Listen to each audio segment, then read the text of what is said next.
Cet épisode a été créé à partir de l'anglais en utilisant l'intelligence artificielle. Bienvenue dans cette deuxième partie avec le Dr Laurie Denning, consacrée au livre des juges. Ça m'a touché. Où sont tous ces miracles dont on a entendu parler? Et il mentionne l'Égypte. Où est notre mer Rouge? Où sont les plaies qui nous sauvent? C'est assez sarcastique. Mais ce que tu as dit là, Laurie, était important. Pourquoi est-ce que tout le monde reçoit toutes ces merveilleuses bénédictions? Et il dit, si le Seigneur est avec nous, pourquoi est-ce si difficile? Pourquoi est-ce si horrible? Et puis il dit, c'est toi qui vas être l'élu. Et lui, attends, quoi? Où sont tous ces miracles? Va te regarder dans le miroir. C'est toi qui vas être le miracle. Et il répond, « Eh bien, je ne voulais pas aller aussi loin. Je n'ai pas dit que ça devait être moi. » Et c'est fort, n'est-ce pas, quand on dit, « Je ne sais pas si le Seigneur se souvient de moi. » Je ne doute même pas que des miracles se soient produits dans la vie d'autres personnes, mais où est mon miracle? Ou quand va-t-il intervenir? Ou quand est-ce que ça suffira? Ou se souvient-il seulement de moi? Ça semble vraiment réel. Et non seulement je me souviens de toi, mais je vais répondre à tes prières avec toi. J'adore ce passage où le Seigneur dit, « Où sont les miracles? Ne t'ai-je pas envoyé? C'est parti. » Et il répond, « Wow. Comment suis-je censé sauver Israël? Je ne suis personne. » Et comme tu l'as dit, Laurie, tu es parfait. Tu es parfait. Exactement ce que je veux. Le plus petit membre de la plus petite tribu, de la plus petite famille qui se cache, je peux faire quelque chose avec ça. Je peux faire en sorte que ça marche. Donc, non seulement je pense qu'il nous voit, mais il peut faire de nous de vaillants hommes, de vaillantes femmes. Il peut dire, avec moi, je peux tout faire. Je peux même te rendre, petit Gédéon, plutôt cool. Si tu t'arrêtais juste à l'histoire de Gédéon, ce serait encore plus cool. Mais ça continue. Il y a deux histoires qui, je pense, sont vraiment puissantes. Il y en a toute une série ici et nous n'aurons probablement pas le temps de toutes les passer en revue. L'une des premières est celle où il lui donne ses premières instructions. Il lui dit d'y aller et lui dit « Va détruire les Baals, va détruire les statues. » Maintenant, souvenez-vous que nous avons entendu au chapitre 2 qu'ils allaient devoir détruire les autels. Voici une mission concrète. Va détruire ces autres dieux. Débarrasse-t'en. En fait, ne te contente pas de les détruire en ville. Va chez ton père. Va détruire les idoles de ton père, ses autels, ses taureaux, ses poteaux et ses objets effrayants. Et alors, tu crois que Gédéon est simplement parti en disant « Ouf, bonne nouvelle. Le Seigneur est avec moi. Je vais y aller, plein de courage. » Non, allons au verset 27 et voyons ce qu'il a fait.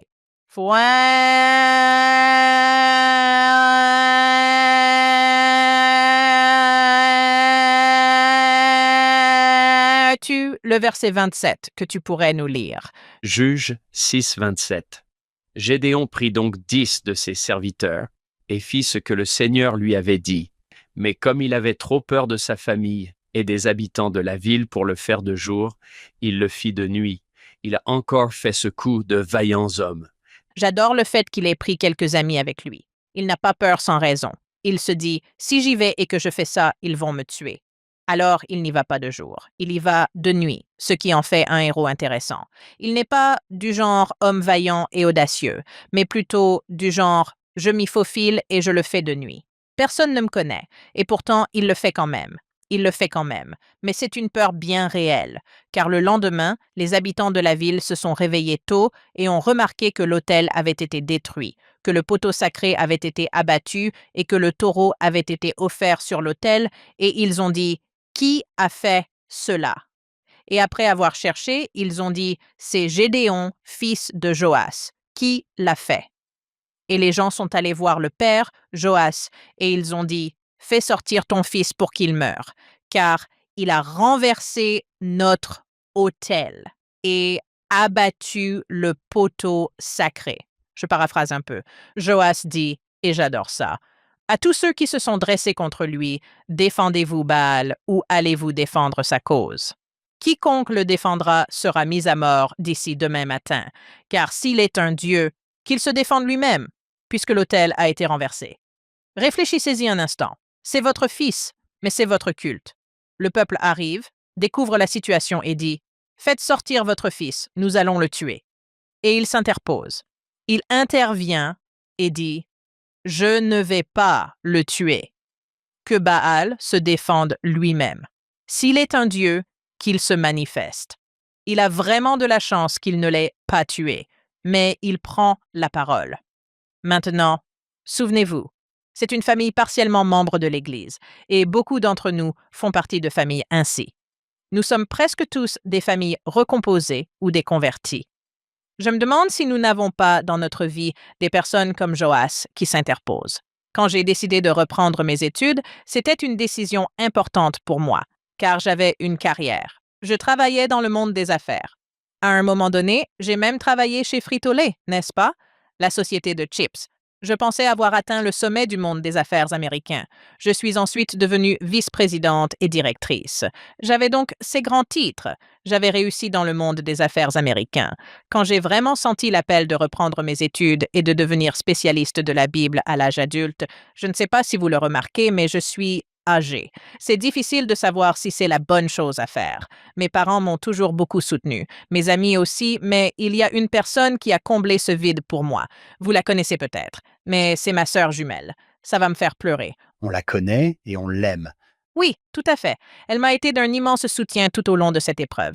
Cela fait environ 8 ans que j'ai repris mes études, puis que j'ai poursuivi jusqu'au doctorat, et elle m'a toujours soutenue de multiples façons, que ce soit sur le plan spirituel, financier ou simplement en me motivant.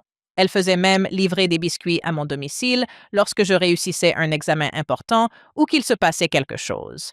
Elle suivait tellement mes progrès que je n'ai jamais eu l'impression d'être seule. Elle a comblé ce vide quand j'en avais besoin. Même si elle est une érudite de l'Évangile, comme vous le savez, elle le fait en coulisses. Certains d'entre vous la connaissent, d'autres non, mais elle m'a beaucoup appris sur la façon dont nous pouvons être ce Joas pour les autres aussi. Nous pouvons nous mobiliser et les soutenir dans ce que le Seigneur leur a demandé de faire. Alors, merci, Lisa. La merveilleuse Lisa Spice. Oui, les auditeurs entendent souvent le nom de Lisa Spice, la sœur jumelle de Laurie Denning. Oui, c'est ma jumelle. C'est la jumelle mignonne. Voilà, très bien. La jumelle mignonne. Oui, on est identiques. Oui, alors ne cherchez surtout pas de sens à ça. Oui, J'adore ça. Joach prend la défense de son fils. Si tu veux l'avoir, tu devras d'abord passer par moi. même Gédéon a besoin d'aide. C'est un homme vaillant parce qu'il a de l'aide. Nous avons maintenant trouvé 2 héros. Jaël n'est pas membre de l'Alliance et Joach n'est pas non plus membre de l'Alliance. Nous pouvons compter sur l'aide de nos cousins chrétiens au sens large, de nos cousins de l'Alliance et des gens du monde entier qui viendront à notre secours. Nous ne sommes jamais vraiment seuls quand nous sommes entourés de bonnes personnes. Et j'adore le fait que les Écritures les saluent également ici. C'est une histoire formidable. Ce n'est pas celle à laquelle on pense habituellement quand on évoque Gédéon. On peut parler de la toison. Oui, bien sûr. Si nous passons directement à la fin du chapitre 6 vers le verset 36, il s'agit juste de quelques versets, environ 4. Et cela parle de la toison. John, connaissez-vous cette histoire? Voulez-vous nous la lire ou simplement nous la raconter? Il veut être rassuré. Voici la version NRSV. Alors Gédéon dit à Dieu, afin de voir si tu délivreras Israël par ma main, comme tu l'as dit, je vais étendre une toison de laine sur l'aire de battage. S'il y a de la rosée sur la toison seule, et que le sol tout autour est sec, alors je saurai que tu délivreras Israël par ma main, comme tu l'as dit. Et il en fut ainsi. Lorsqu'il se leva tôt le lendemain matin et pressa la toison, il en retira assez de rosée pour remplir un bol d'eau. Alors Gédéon dit à Dieu, « Que ta colère ne s'enflamme pas contre moi, laisse-moi parler encore une fois. Permets-moi, je t'en prie, de faire encore une fois l'épreuve avec la toison, que la toison soit la seule à être sèche, et qu'il y ait de la rosée sur le sol. » Dieu fit ainsi cette nuit-là. La toison était la seule à être sèche, et il y avait de la rosée sur le sol. J'adore la façon dont tu as commencé quand tu as dit « Hé, il dit, voyons si tu vas délivrer par ma main. » Je veux dire, voilà, Gédéon, le type le moins courageux qu'on ait rencontré jusqu'à présent. Même après l'intervention de son père, même après avoir parlé à un ange, il se dit « Dieu, juste pour être clair, je veux m'assurer que tu penses vraiment que c'est moi qui suis censé être le libérateur, ce vaillant guerrier. Alors, tu veux bien faire un truc pour moi? » Il le fait d'une manière la toison est mouillée et le sol est sec. Puis, la deuxième fois, c'est l'inverse. La toison est sèche et le sol est mouillé. Il demande donc l'inverse. Ça pourrait naturellement se poser sur la laine, mais ce serait super bizarre si c'était l'autre sens. Et j'adore sa phrase. Que ta colère ne s'enflamme pas contre moi et je ne parlerai qu'une seule fois. Comme s'il savait qu'il l'avait bien cherché. Du genre, ne te fâche pas, mais j'ai vraiment, vraiment, vraiment, vraiment besoin d'une assurance avant de partir en guerre. Moi, en guerre. J'ai juste besoin d'une confirmation. John, qu'est-ce qui te frappe ou t'intrigue dans tout ça? Je me suis souvenu de cette histoire racontée par Michael Wilcox et elle m'a touché. Car il arrive souvent que l'on ne cherche pas vraiment de signes, mais que l'on se dise simplement « Pourrais-tu me donner un petit encouragement de plus ?» Voici ce qu'il a écrit. Certains ont estimé que Gédéon cherchait un signe, ce qu'on nous met en garde de ne pas faire. Mais il y a une différence entre demander un signe pour susciter la foi, puis décider d'agir, et demander un signe pour confirmer la foi, renforçant ainsi une décision antérieure d'agir. Nous disons souvent au Seigneur, « Montre-moi et j'agirai ». Le Seigneur répond, « Agis et je te montrerai ». Mais, avec ou sans toison, Gédéon allait affronter les Madianites. Le Seigneur nous accordera nos propres toisons lorsque nous aurons besoin de force, lorsque nous crions, comme l'a fait le père du garçon possédé par un esprit muet. « Seigneur, je crois, aide mon incrédulité. » Le Seigneur est disposé à répondre. Il avait donc besoin d'une toison, ce type. Lorsque les murs semblent hauts et solides, mais que nous avons l'intention de les affronter quand même, les douces toisons d'une réassurance réconfortante viendront. Elles peuvent se présenter sous la forme des paroles inspirées de la bénédiction d'un père ou d'un verset particulier des Écritures vers lequel nous sommes guidés lors de notre lecture. Elles peuvent se manifester lors d'un entretien avec un dirigeant ou d'une conversation avec un ami. Souvent, elles s'accompagnent de la paix du Saint-Esprit. Dans ces moments-là, nous devons veiller à ne pas laisser nos craintes nous empêcher de voir les toisons que Dieu a envoyées. J'aime le fait que le Seigneur ait rencontré Gédéon là où il se trouvait. Gédéon manquait de confiance et, pour être honnête, il demandait beaucoup. Va mener une armée et souviens-toi que tu étais encore fermier il y a 10 minutes. On aurait donc peur, non seulement pour soi-même, mais aussi pour tous ceux qu'on emmène avec soi. Est-ce vraiment ce que tu veux que je fasse? Suis-je vraiment la bonne personne pour ça? Il y a tant d'autres personnes de bien que tu pourrais choisir pour être évêque, partir en mission ou aider cette sœur dans son ministère. Il y a tant d'autres personnes qui pourraient défendre la vérité, dire ce qu'il faut, voter dans mon pays. Il y a quelqu'un d'autre. Il doit bien y avoir quelqu'un d'autre. Et il répond, non, non, tu peux le faire. Tu peux le faire. J'aime le fait que le Seigneur aille à la rencontre de Gédéon là où il se trouve. Il ne le réprimande pas non plus. Il dit, d'accord, oui, je vais le faire, je vais te montrer. Si c'est ce dont tu as besoin, je peux le faire. Nous pouvons tous nous identifier à un moment où, face à un appel, où nous devons donner un cours qui nous rend nerveux, nous avons besoin d'un signe. Je pense qu'une bénédiction patriarcale, on peut y revenir. Quel signe le Seigneur nous a offert à travers celle-ci. Et on peut y revenir, les relire et dire, d'accord, ça dit ça. Avez-vous déjà fait ça, les amis? Avez-vous déjà cité votre bénédiction patriarcale au Seigneur? Oui, Tout comme moi. Écoute, c'est écrit juste ici, au paragraphe. nous avions un contrat. Oui, on avait un accord. Peut-être pas. C'est audacieux, mais j'adore cette audace. On se dit, oh, je pourrais essayer ça. Tu pourrais probablement me le citer et tu as dit, oui, oui, j'ai bien dit ces choses-là. C'est vrai, c'est magnifique. Nous avons tous besoin d'une toison de temps en temps. Nous avons besoin d'un Joas, d'une toison, d'une Jaël et d'une Déborah. Nous avons tous besoin de quelqu'un pour nous accompagner, pour combler le vide et dire « Oui, c'est là que tu es censé être ». Il y a une autre histoire qui se poursuit et nous ne voulons pas la manquer, mais par manque de temps, je vais passer directement à la fin. Dans Juge 7, nous entendons ce qui se passe, et la plupart d'entre vous connaissent cette histoire, n'est-ce pas? Celle où il réduit l'armée à néant, puis où il remporte la victoire d'une manière presque miraculeuse. Nous vous laisserons lire cela par vous-même, mais il y a un passage intéressant que nous oublions parfois. Et là encore, nous nous souvenons de cette alliance et de ses échecs. Il y a une section finale où il connaît un échec après la victoire, et c'est en fait au chapitre 8. Si vous allez à Juges 8, 22 à 28, c'est là que Gédéon grandit. Le temps passe, il a remporté quelques batailles, les gens commencent à le suivre, ils lui disent « Hé, veux-tu être notre roi? Règne sur nous », c'est ce qu'il répond. Il utilise même les termes de son alliance et dit « Eh bien, c'est le Seigneur qui régnera sur vous. » Et on se dit « Bravo Gédéon, il a tout compris. » Et puis on continue à lire, car on voit qu'à ce stade, c'est un gros menteur. Il commence à chuter. Alors passons à... Je sais, c'est un spoiler. Je vous avais dit que c'est là que vous verriez qu'ils allaient tous avoir des moments difficiles. Il dit « Je ne régnerai pas sur vous. » Et j'adore ça. Et mon fils ne régnera pas sur vous. Au fait, vous savez comment s'appelle son fils? Son fils s'appelle Abimélec. Mon père est roi. Je n'invente rien. Je ne régnerai pas sur vous et mon fils non plus. Avez-vous rencontré mon fils? Comment s'appelle votre fils? Mon père est le roi. Oui, je ne sais pas pourquoi il a reçu ce nom. C'est tellement bizarre. C'est tellement bizarre. Et puis il le fait. Gédéon devient donc très fier et il règne sur eux.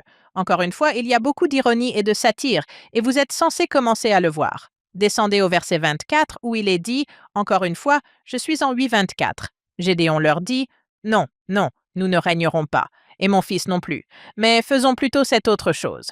C'est une idée géniale. Vous allez adorer. Apportez-moi une boucle d'oreille en or parmi le butin de cette armée. Et là encore, l'ennemi avait ses boucles d'oreilles. Vous savez, je dois vous faire une petite parenthèse. Et les Ismaélites en portaient autrefois. Bon, ce ne sont même pas les Madianites, c'est un autre groupe. Donc ils se battent sans relâche. Puis il dit, et nous les leur donnerons volontiers. Il tend son manteau et ils y jettent tous leurs boucles d'oreilles en or. Il en récupère une quantité astronomique, puis il fabrique un éphod, un objet spirituel symbolisant l'alliance. Ils le mettent en place et ils se mettent à l'adorer. Non, non, ne faites pas ça, je ne régnerai pas sur vous. Mais, à la place, je vais fabriquer une contrefaçon spirituelle et vous pourrez l'adorer. Et vous êtes censé dire, attendez une minute, quoi? Son orgueil, son pouvoir, son argent font désormais obstacle. Encore une fois, je vous ai déjà dit qu'ils allaient échouer, donc seule Déborah, en gros, ne le fait pas. Voici la chute de Gédéon. Nous connaissons les histoires graves, mais souvenez-vous, l'action spirituelle n'est pas une vaccination. Nous devons continuer à choisir l'alliance, et l'alliance est quelque chose que nous faisons. Vous pensez donc que tout va bien se passer avec ce vaillant homme de guerre, et il l'était, et si seulement nous avions pu en rester là. Qu'est-ce que c'est? Le pouvoir absolu corrompt absolument. Oui, et n'oubliez pas, c'est le piège qui leur fera lever la tête. Il est dit, ils lèveront la tête et ils se fabriqueront un collier qui les piégera. Je ne veux pas être roi. Viens ici, fils du roi. Mon père, comment s'appelle ton fils? Mon père est roi, bien sûr. Ne m'adore pas. Adore cette chose que j'ai fabriquée chez moi. Je n'ai plus de boucles d'oreilles. Oui, plus de boucles d'oreilles, plus d'or en dessous. Bon, il y a une expérience spirituelle, un appel, un moment spirituel, un témoignage, des rôles que nous jouons et qui deviennent le veau d'or ou, dans ce cas-ci, l'éphod d'or que nous fabriquons lorsque nous commençons à adorer le contenant plutôt que le Seigneur. Lorsque nous ne progressons pas dans nos alliances et que nous ne faisons pas ce qu'il faut, alors nous commençons à nous éteindre. Les juges disent « Écoutez, peuple de l'Alliance, ne faites pas ce que nous avons fait. Souvenez-vous du Seigneur et respectez vos alliances en accomplissant ce qui est demandé, et ne tombez pas dans ces pièges, car ils sont tout autour de vous. » Encore une fois, ce ne sont pas les batailles dans lesquelles ils échouent, ce sont des situations dans lesquelles ils se jettent tête baissée. Ils s'y engagent de leur plein gré. Ne laissez pas cela vous arriver. C'est un ennemi d'un autre genre. L'orgueil, l'argent, le pouvoir. Et je parie que vous allez être choqués d'apprendre que dès la mort de Gédéon, les enfants d'Israël se sont à nouveau détournés. Quoi? Je sais. C'est surprenant à ce stade. C'est comme un disque rayé. Heureusement, le texte va nous faire passer à Samson.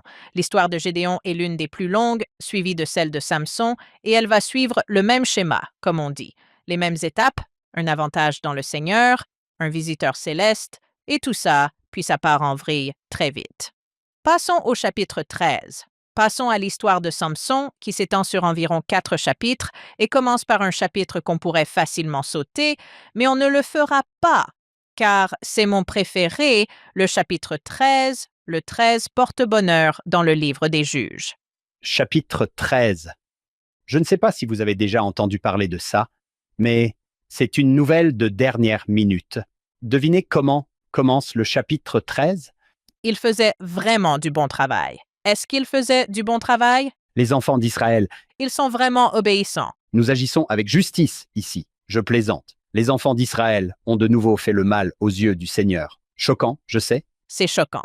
Et encore une fois, si vous lisez le chapitre 2, vous savez que tout cela va mal finir. C'est un peu comme un spoiler. Ce n'est pas le genre d'histoire où l'on attend de voir ce qui va se passer. On se dit « Ah !» On s'est donc arrêté sur Gédéon qui s'est mal comporté, puis il y a d'autres personnages ici, son père et Jephthé, et ils commettent tous à nouveau des méfaits. Et nous voilà. Nous allons faire quelque chose d'intéressant avec l'histoire de Samson.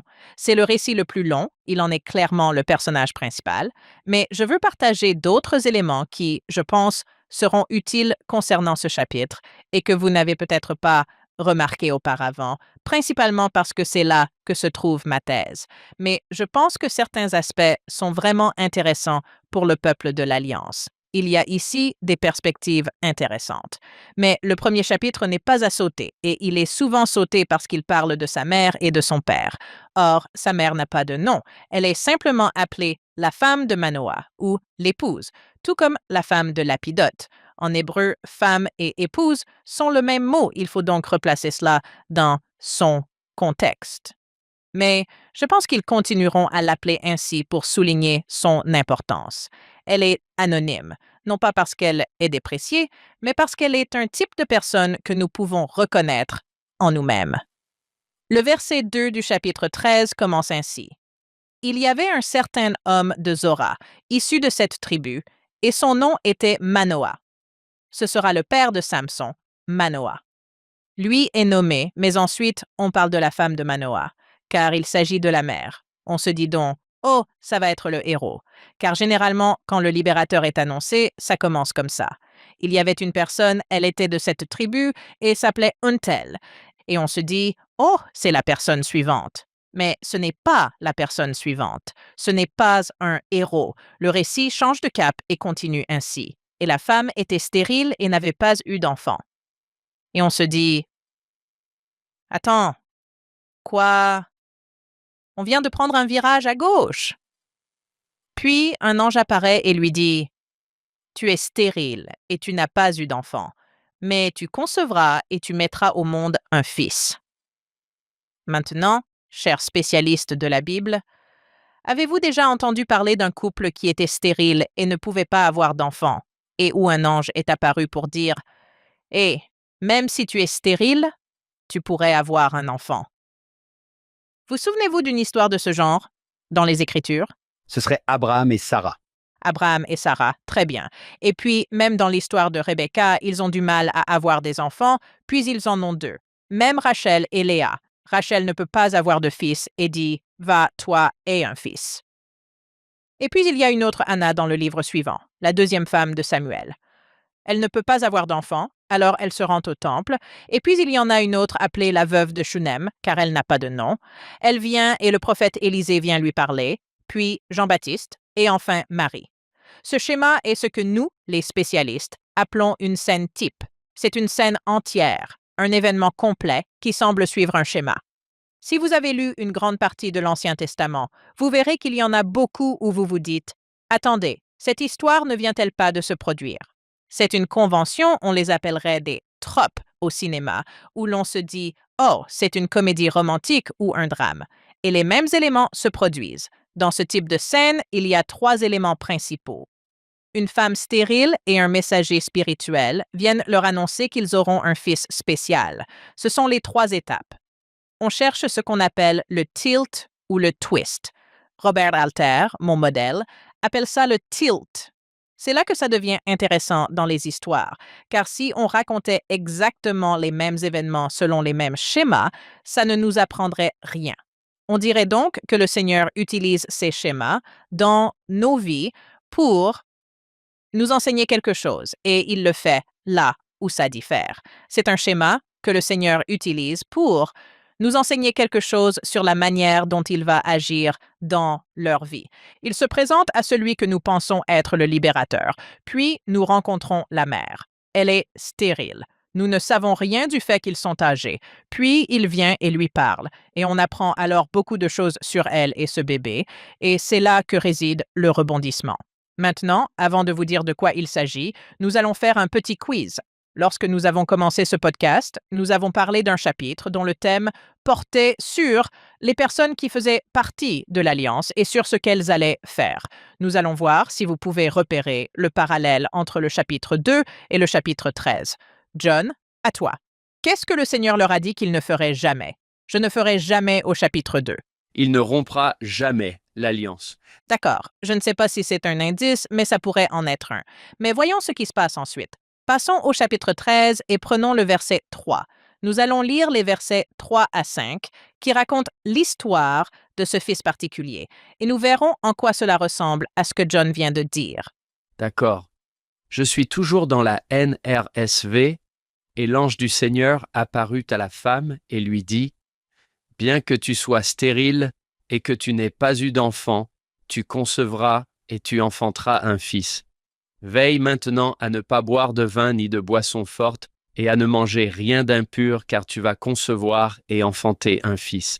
Aucun rasoir ne touchera sa tête, car l'enfant sera naziréen. Consacré à Dieu dès sa naissance, c'est lui qui commencera à délivrer Israël de la main des Philistins. » D'accord. L'histoire est à peu près la même que celle que nous connaissons. Il y a une femme qui est stérile. Nous ne savons pas pourquoi, mais ils n'ont pas d'enfant. Nous savons qu'elle a un mari, donc nous ne savons pas pourquoi ils sont stériles. Mais ensuite, un ange apparaît et dit « Tu vas avoir un fils spécial ». Nous ne sommes pas surpris que ce garçon soit le libérateur, mais nous sommes surpris par autre chose. Il est dit « Ne lui donnez pas à boire et ne lui rasez pas les cheveux, pas de rasoir, car il sera naziréen. » Or, ce n'est pas quelque chose dont on entend beaucoup parler, et il est l'un des naziréens les plus célèbres. Savez-vous ce que c'est? Quelqu'un sait-il ce que c'est, d'où ça vient ou quoi que ce soit à ce sujet? Cela signifie « celui qui est mis à part » ou « consacré ». Ce n'est pas Nazareth. C'est mis à part et consacré pour quelque chose. Excellent. On pouvait donc prononcer des vœux naziréens pour une période déterminée. Cela ne devait pas nécessairement durer toute la vie. On pouvait se dire « je vais prononcer ce vœu pour une durée donnée ». Les hommes et les femmes peuvent refaire, et il s'agit généralement d'une alliance spéciale que les hommes ou les femmes concluent, s'engageant à se mettre à part pendant une certaine période, par exemple 30 jours. Ils s'engagent à respecter un certain nombre de règles. Ils ne se coupent pas les cheveux. Ils ne s'approchent pas de l'alcool, du raisin, ni même des raisins secs ou de quoi que ce soit de ce genre. Ils ne s'approchent pas non plus de choses mortes. Ils sont donc en quelque sorte comme des prêtres, dans le sens où ils ne s'approchent pas de ce qui est mort.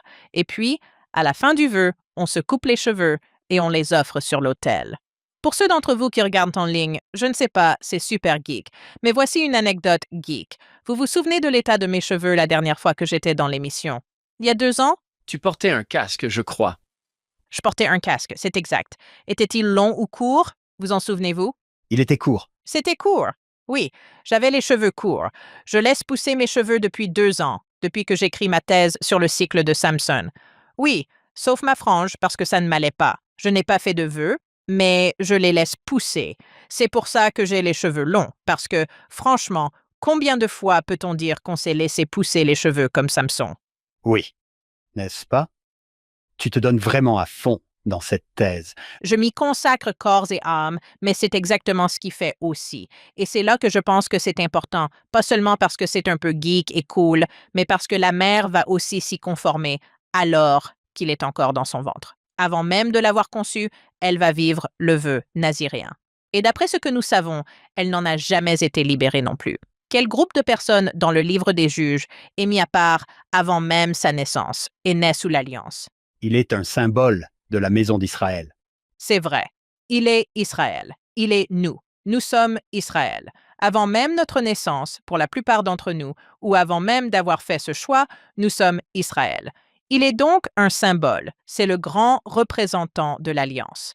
S'il est naziréen, c'est parce que, encore une fois, comme l'a dit Jean, je ne romprai jamais mon alliance. Mais vous, vous le ferez. Que va-t-on le voir faire? Le rompre.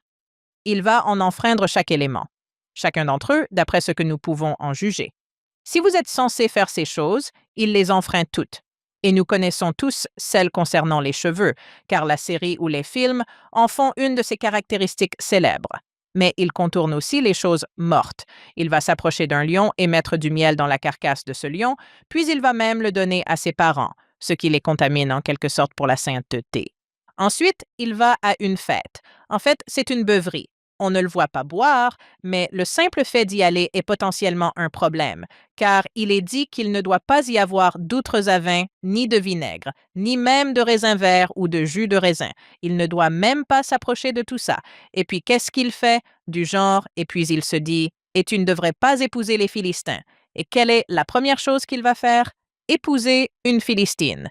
Je veux dire, il est tout simplement horrible. Mais encore une fois, d'une certaine manière, ce n'est pas Samson dans l'histoire, c'est Israël, c'est nous. Vous étiez censé être mon peuple d'alliance privilégié et vous avez tout brisé. Et j'adore cette petite parenthèse, simplement parce que j'adore la maman. Elle reconnaît l'ange tout de suite, elle est seule dehors, elle est dans un champ, elle est en train de travailler. Nous avons donc rencontré Gédéon. Il était dans un champ et un ange est apparu. Maintenant, voici une autre personne dans un champ et un ange apparaît. Et on se dit, ça va finir comme l'histoire de Gédéon. Et c'est le cas. John, as-tu le verset 6? Alors la femme vint dire à son mari, « Un homme de Dieu est venu vers moi et son apparence était celle d'un ange de Dieu, très impressionnante. Je ne lui ai pas demandé d'où il venait et il ne m'a pas dit son nom. » C'est tout. Maintenant, il y a quelque chose qui se perd. Pas en hébreu, mais beaucoup en anglais. Ça semble très calme. Au lieu de ça, ça va faire un truc qu'on appelle la parataxe. Et la parataxe, c'est quand ça ne s'arrête pas, ça continue juste, et.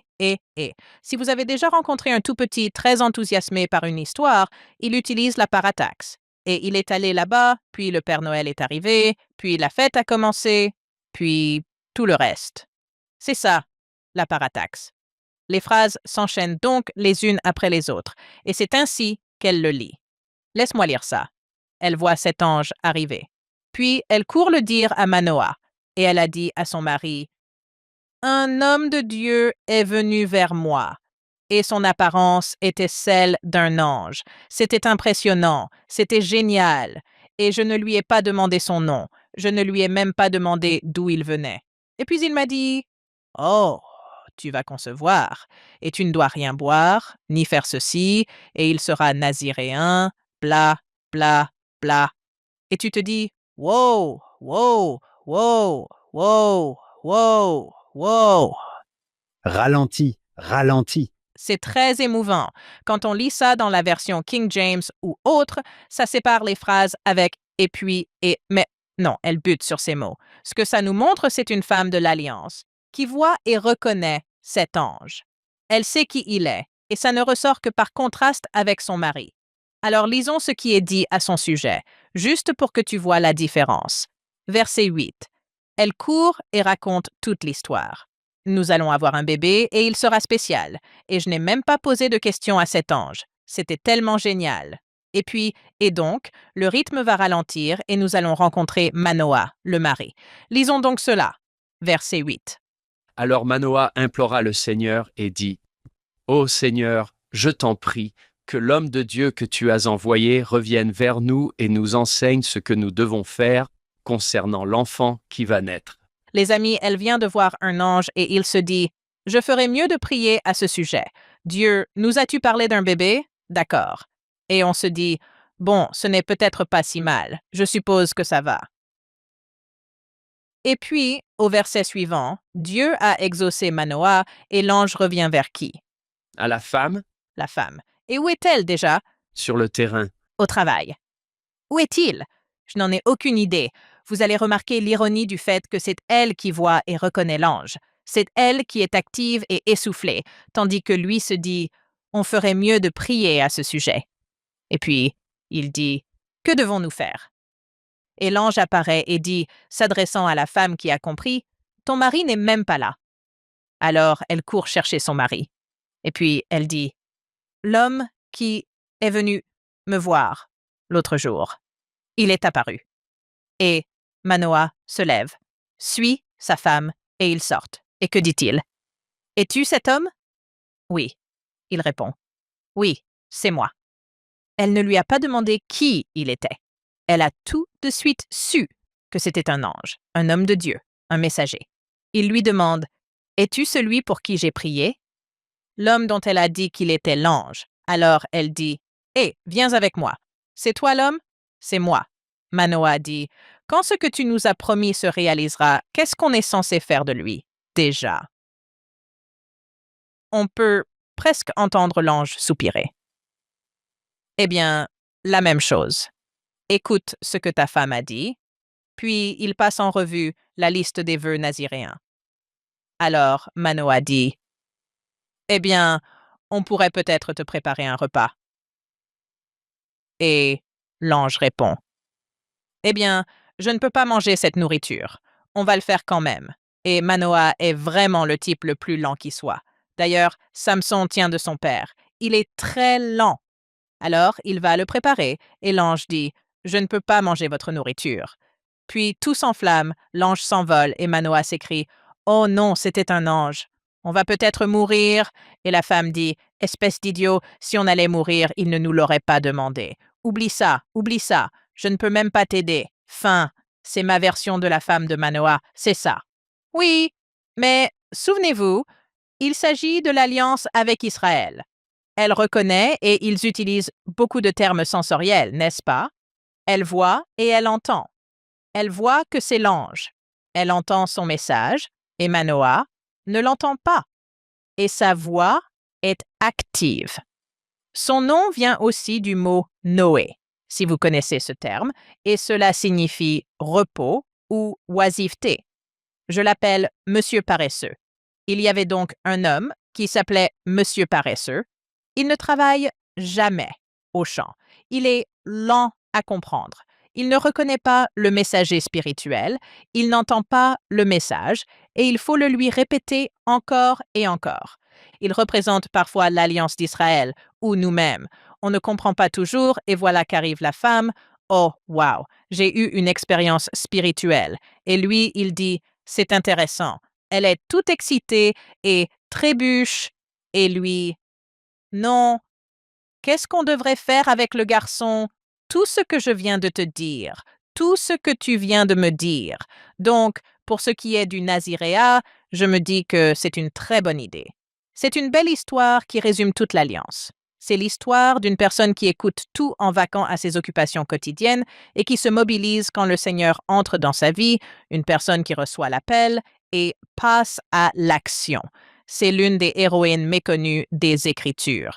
Cette femme reçoit la visite d'un ange, elle le reconnaît et elle vit elle aussi comme une nazirée. Plutôt cool. C'est une belle histoire. L'une des particularités des Écritures, c'est qu'elles n'utilisent pas toujours l'anonymat comme un signe de dévalorisation.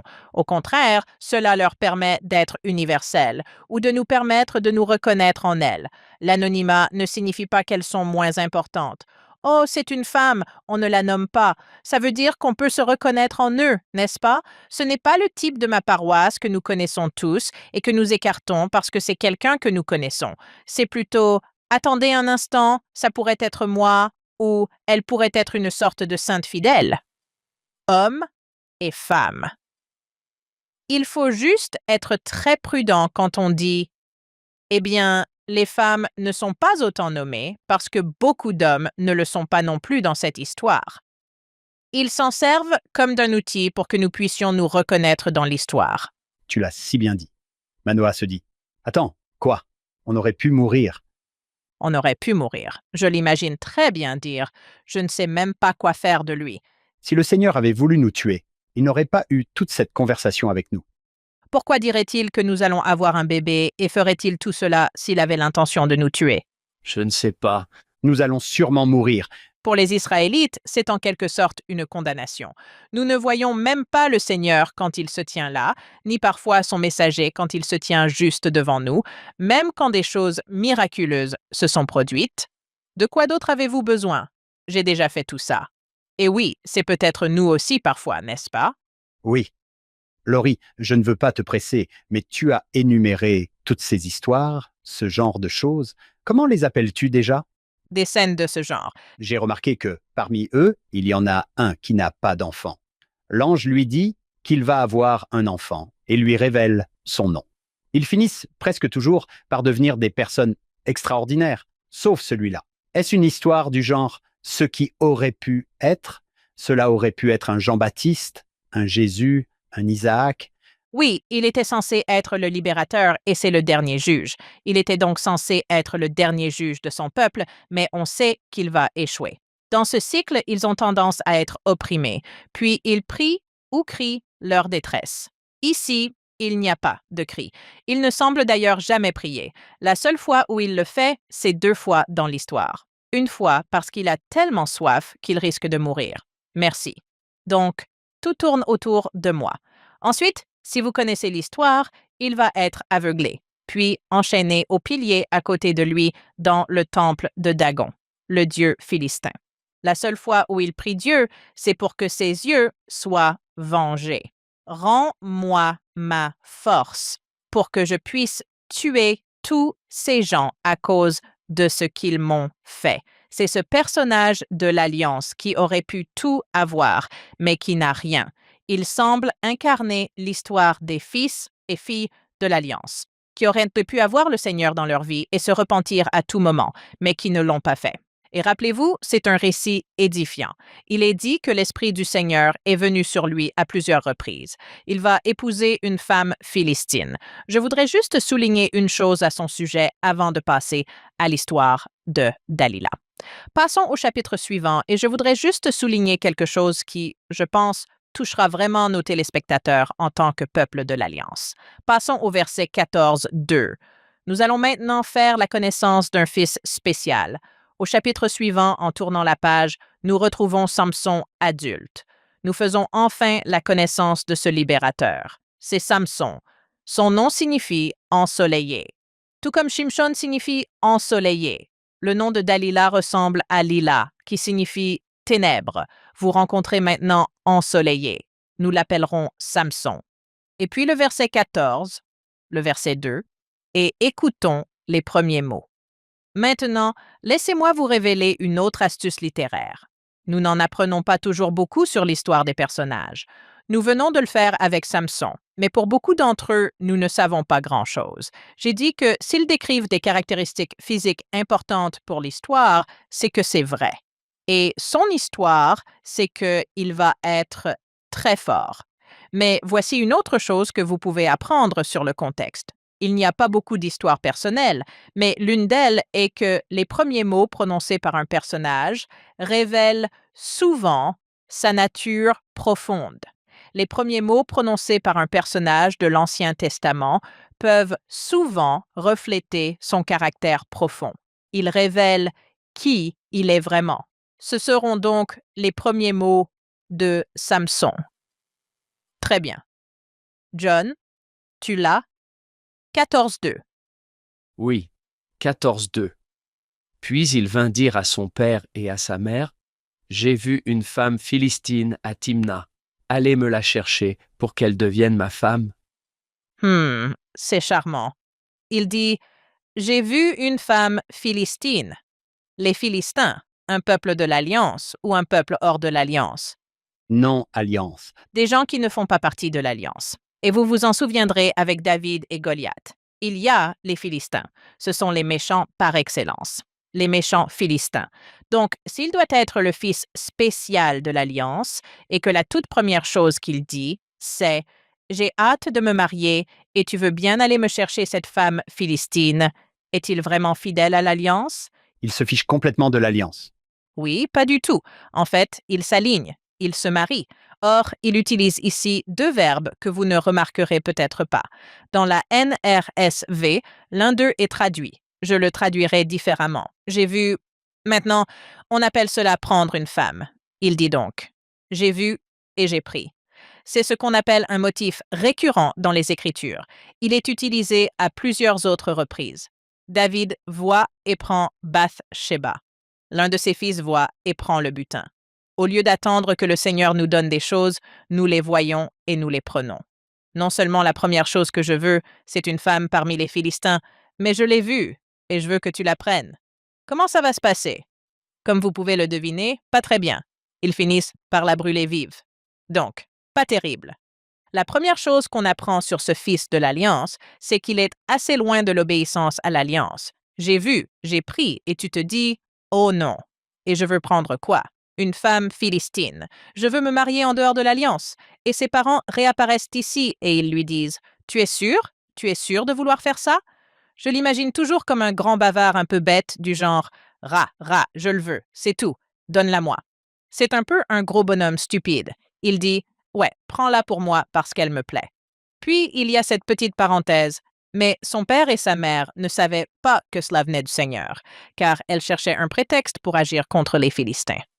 Chaque fois qu'on a une parenthèse narrative, comme celle-là, Mormon le fait tout le temps dans le livre de Mormon, mais vous savez, ça n'arrive pas très souvent dans l'Ancien Testament. Ça arrive parce que c'est bizarre. Ça te dit que le Fils de l'Alliance ne devrait pas demander ça. C'est grave. Si tu lisais ça en tant que personne de l'Antiquité, tu te dirais « Quoi?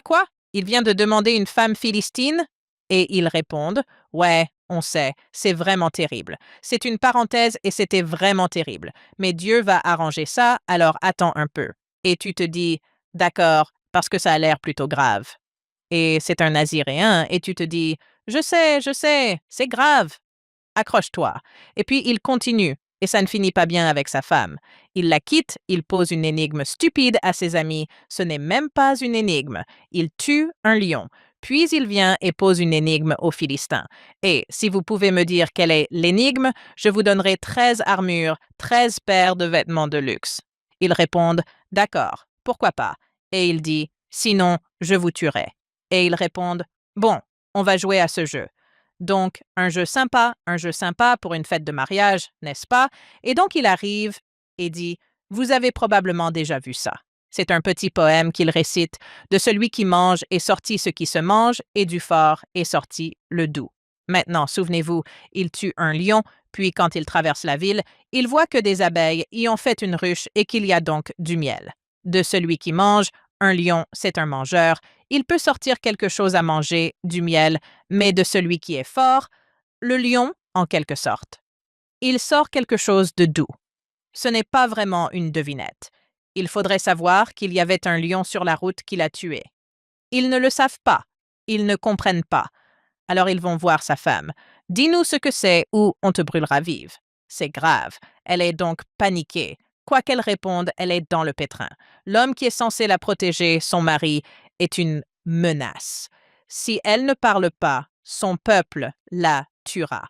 Alors, cette pauvre femme, elle dit « Tu ne m'aimes pas, dis-moi la réponse. » Finalement, elle, on dit qu'elle le harcèle, mais je pense que c'est une question de survie.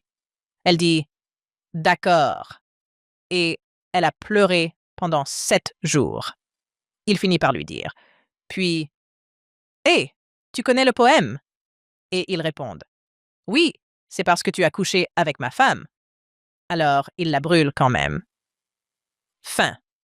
Puis, il va voir une prostituée, bon travail, et il n'y a pas de dialogue. C'est juste que j'ai franchi la ligne, j'ai fait le mauvais choix, puis j'ai enfoncé les portes et je me suis enfui avec elle. Donc, il est violent, c'est agressif, il n'y a pas de conversation, il n'y a rien. C'est juste un homme d'action, mais pas dans le bon sens du terme. Il va donc voir une prostituée. Il passe du statut de fils de l'Alliance à la frontière à celui de quelqu'un qui a complètement déraillé à ce stade. Maintenant, quelque chose va se passer. Quand on passe à la deuxième moitié de ce chapitre où il va voir Dalila, il est déjà assez corrompu. Dalila ne le corrompt pas. Elle ne fait que montrer ce qui s'est déjà passé. Il n'est jamais dit que Dalila est philistine, mais les Philistins lui versent une grosse somme d'argent pour qu'elle découvre son secret. Pourquoi est-il si fort? L'histoire de Dalila est probablement la plus célèbre de toutes celles toute celle du livre des juges. On la raconte généralement comme si elle l'envoûtait, le séduisait ou le charmait, mais vous avez déjà vu qu'il en était déjà là. Passons à l'histoire. Je voudrais souligner quelques points. Ça commence au verset 4. Il y a quelque chose d'intéressant. Le verbe va changer. La façon dont il décrit ce qu'il fait avec cette femme. Alors, John, as-tu le verset 4? Oui. Après cela, il tomba amoureux d'une femme dans la vallée de Sorek, qui s'appelait Dalila. Il est tombé amoureux d'une femme. Or, dans l'Ancien Testament, l'amour ne désigne généralement pas un amour passionné et romantique. Oh, si seulement c'était le cas. Mais il existe un commandement qui utilise ce mot. Vous l'avez peut-être déjà entendu, car je crois que c'est l'un des commandements principaux. Tu aimeras le Seigneur ton Dieu. À quoi l'amour est-il généralement associé? À l'alliance. Quel est le thème de ce livre? L'alliance. Je ne romprai jamais mon alliance. Que fait-il? Je suis tombé amoureux. J'ai donné mon allégeance, mon amour, à quelqu'un d'autre. Elle vient d'un endroit spécial, la vallée de Sorek. Eh bien, c'est comme en plein centre-ville de Philistineville. Il est maintenant à la frontière, à Timna. Il a franchi la frontière et son nom était Ténèbres. Je me demande comment cette histoire va finir. Il va devenir aveugle et se retrouver dans les ténèbres. Parce qu'il est tombé amoureux. Il est complètement perdu quand il arrive là-bas. Il lui donne son amour. Ne croyez pas que ce soit une histoire romantique. C'est l'histoire d'un échec de l'alliance. Alors, ils disent, découvre quelle est sa force.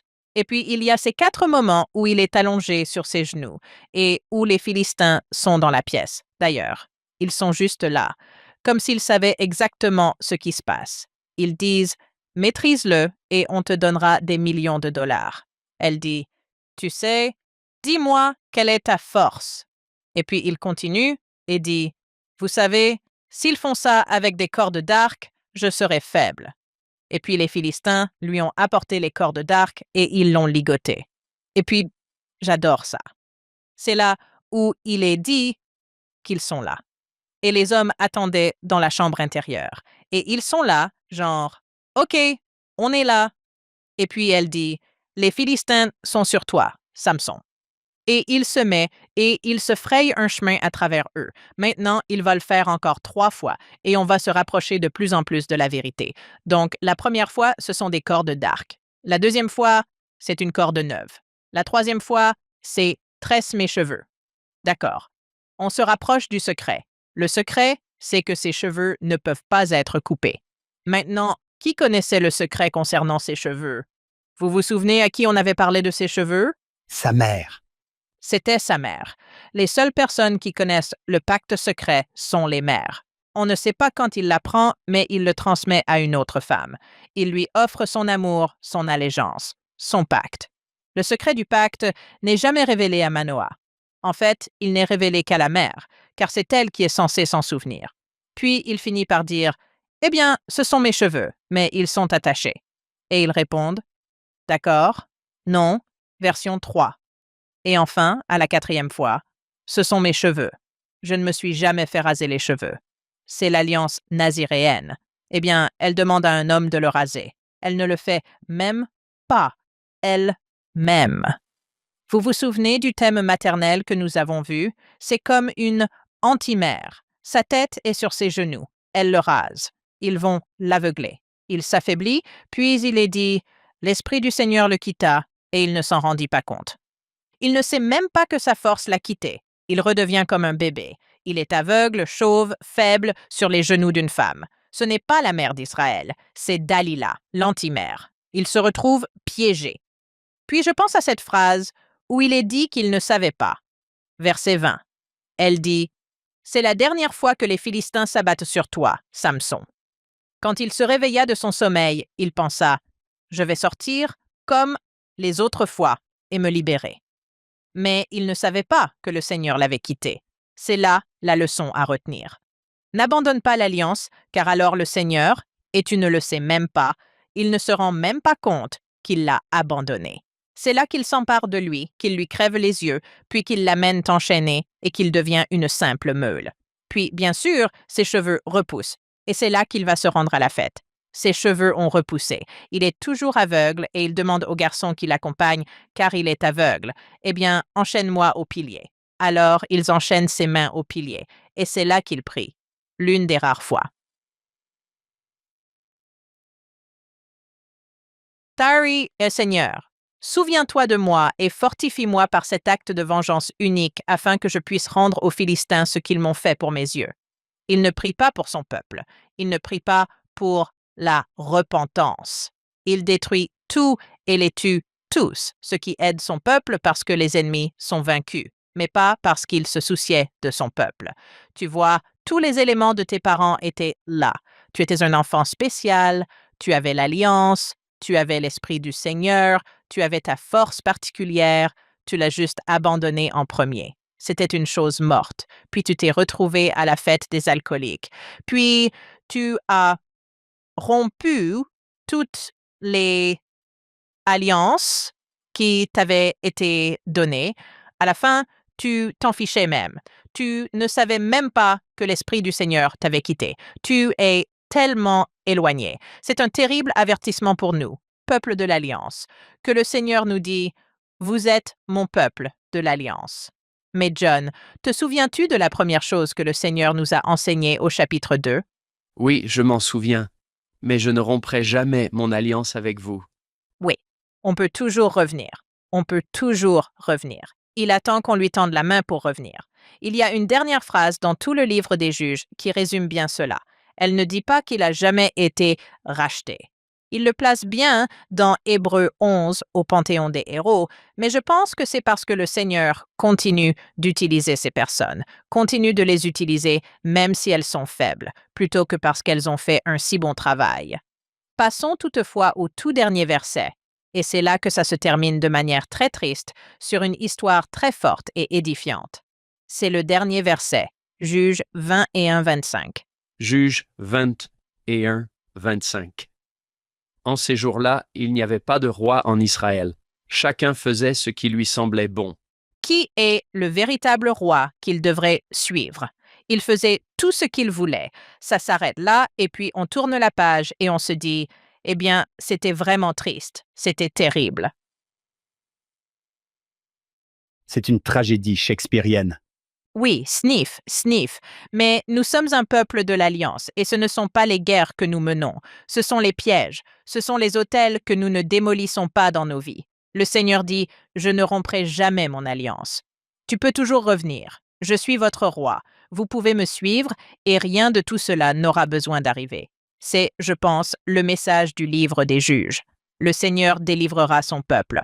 Fin. Je sais que j'ai passé une bonne journée quand j'ai la main fatiguée d'avoir écrit. J'ai pris tellement de notes. Je n'avais pas pris beaucoup de notes sur le livre des Juges avant cela. Oui, moi aussi, j'ai écrit beaucoup de nouvelles choses. Ah, vous êtes mignons tous les deux. Mais c'est un peu triste, oui. Qu'est-ce qu'on en fait? On en tire des leçons.